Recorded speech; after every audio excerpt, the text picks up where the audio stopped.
Para vos, ¿cuál es el problema hoy más preocupante, valga la redundancia, en Argentina? Lo que pasa es que para mí está atravesado todo de lo mismo. Ustedes lo hablaban antes.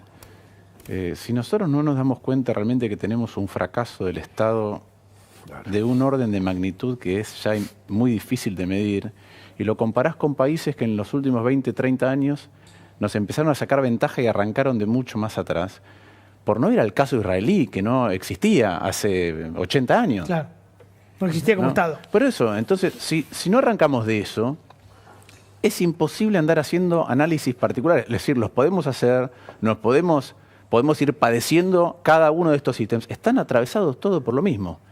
Chicos en la calle porque no pueden estudiar, porque los padres no pueden trabajar. Un Estado que no puede conseguir vacunas, que no pudo implementar una estrategia relativamente lógica, que no tiene suficientes datos. Claro. Tenemos un Estado sin datos y que se aproxima después a cualquiera de estos temas de una manera un poco chapucera. Pero es un Estado muy grande, no es que no tenemos un Estado chiquitito gendarme, es un Estado que le ponemos muchos impuestos, ¿no? A mí me enseñaron en física que fuerza es masa por aceleración. Entonces la gente dice que quiere un Estado fuerte. Ahora vos podés tener algo gigante que se mueve tan lento que no te golpea, que no cambia nada. La pregunta es, ¿tiene suficiente fuerza para afectar algo del otro lado? Este Estado no la tiene, y yo insisto que tenemos un dilema muy complejo, que lo cuento así porque si no nos damos cuenta. Este Estado tiene la presión tributaria más alta de toda nuestra historia y una de las más altas del mundo. Aún así no le alcanza la plata que recauda y gasta más. Claro. Entonces la pregunta es, tirándole más plata a este Estado, ¿vamos a resolver la pobreza? Porque tenemos 4,7 en el 74, tenemos 40. Más. Es decir, entonces con este Estado tenemos 10 veces más pobreza que en el año 74. Cada vez más plata. Ahora, con este Estado, más plata en este Estado no vas a resolver ninguno de estos temas. Y por otro lado, más presión tributaria, tampoco vas a generar puestos de trabajo. Entonces, ese es el dilema en el que está la Argentina. Siempre se dice que la Argentina fabrica alimento para 10 argentinas, para 400 millones de personas. Y sin embargo, acá la mitad de la gente es pobre y en los adolescentes mucho más, los niños. ¿Es normal que pase en un país eso? Digamos, que tengamos tanta capacidad de producir alimento y... No, yo tengo familia en Suecia. ¿Sí? Mi tía se casó con un médico finlandés en los 70 y se fue a Suecia. El médico finlandés ya falleció, ahora tendría 90 años. Me decía, yo cuando llegué a Suecia no había papas. Claro, eso es decir, los países escandinavos eran mucho más pobres de lo que nos podemos imaginar. Argentina en el año 60 era el país número 18 del mundo en ingreso por habitante. No, me deprimo. Top 10, diría Cristina. ¿No? Top 10. O será bad information. Hoy estaremos 80, 90. Argentina tenía el PBI por habitante de Bélgica. Claro. Más alto que el de Portugal, Irlanda, Japón, obviamente, Corea, obviamente. Claro. No el de España, el de Italia. Sí. Esa era la liga de Argentina. Y nuestro Estado estaba a esa altura. Lo saben los médicos cuando ves.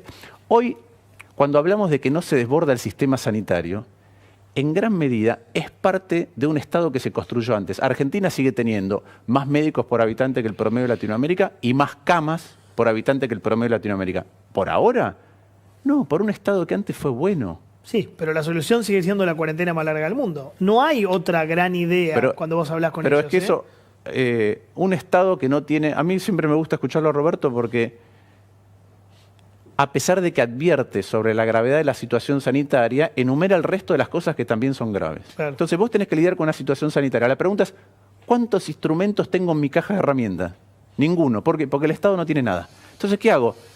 Bueno, al que solamente tiene un martillo, ve clavo por todos lados.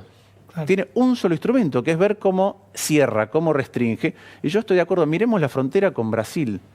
¿Cuántos camiones pasan por día por el tránsito en el Mercosur? No sé, miles. Ah, sí, decenas, cientos. Sí, no se controlan eso. Sí. Digo, ¿cómo va? Entonces, ¿qué quiere decir que cerrás una frontera? ¿Quiere decir que le vas a decir a los argentinos, por favor no vayan a Brasil? ¿Que le vas a decir a los brasileños, por favor no vengan a Argentina? Pero más allá de eso, de tratar de estimular que eso no pase, no es que podés cerrar esa frontera. Una pregunta, solo el 8%, el 8% de los casos de los últimos 6 meses en el mundo ocurrieron relacionados con viajes internacionales. El 8%. Estamos hablando de cientos de millones de casos y estamos hablando solo del 8%. Claro, pero la solución es cerrar y además, no, pero la solución es que cuando vienen, tener tecnología para el control y darle la respuesta social sanitaria para poder testearlos de forma adecuada o controlar los testeos otra vez, Roberto, una semana, un datito tonto, pero suma esto. Hasta hace una semana vos venías de China, pasabas por 5 aeropuertos y no te hisopaban. Si ibas a la provincia de Buenos Aires o a todo el país, una locura. Pero Roberto lo sabe bien, ahora otra vez empezamos a tener no solamente más casos, sino algo que parecía que habíamos dejado atrás, que es que los test de positividad o la razón de positividad te empieza a dar más alto de lo que es recomendable tener para saber que estás testeando una escala lo suficiente. Es verdad, eso estamos volviendo, ¿no? Y es verdad, y además hoy están las dos herramientas, es decir, el testeo, el rastreo y la vacuna. La vacuna es la mejor herramienta, porque esto depende de un factor humano. La vacuna, como dije alguna vez, una vez que atraviesa la piel, trabaja sola, no depende del humano. No hay más estado, no hay más estado, no hay más nada. Disculpe que lo digan así, pero es así. Y cuando te dicen, bueno, pero ¿cuál es la mejor vacuna? Es la que pasó, la piel. Claro. Mira, sobre esos equilibrios de la economía, lo social, lo afectivo, lo emocional. Hoy estuve en un centro de vacunación, el que está en lo que es la futura cancha de San Lorenzo, en la Avenida de la Plata. La gente entra, se vacuna en 5 minutos, espera 15 minutos para ver si tiene algún tipo de reacción, y mientras alguien lo auxilia, un pariente o alguien que lo acompañó o alguien del staff, para conseguir el turno para la segunda dosis. Ahora, lo más importante es el estado de ánimo de los adultos mayores cuando se vacunan. Es impresionante. Dicen que es terrible. Recuperan la vida. Salen con vida. Claro. Y una de las cosas que me parece muy interesante que pasó es que cada centro de vacunación fue asignado a un ministerio. Entonces, tienen que ir a trabajar las personas que trabajan en el Ministerio de Producción, en el desarrollo productivo en este caso. Y lo que te dicen es, yo estuve 1 hora y media, volvés con otra energía, porque ves un Estado, ahí ves la diferencia entre cuando el Estado, la gente se desacostumbró a que el Estado le resuelva problemas, y cuando le resuelve, en lugar de decir, esto me corresponde, se emociona. Sí, agradeces. Te hago una pregunta respecto a esto y del avance del Estado, del crecimiento del Estado. ¿Hay una ineficiencia hoy en la gestión, digamos, hoy el gobierno anterior también, digo, o es que le estamos asignando funciones al Estado que capaz no le correspondería? Las dos cosas. Yo estoy convencido que para el nivel de desarrollo que tiene Argentina, hay ciertas cosas que le empezás a dar un peso y después cobra vida propia, a veces un programa, a veces le empezás a dar un peso a ciertas cosas que no son prioritarias para las cosas que tenemos que atender.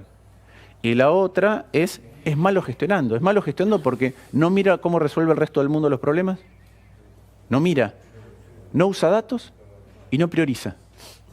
En ningún caso. Vos fuiste ministro de Economía. Última vez que nos tenemos que ir. Ahí adentro, quizá en el puesto más importante que puede hacer alguien por la situación económica de un país.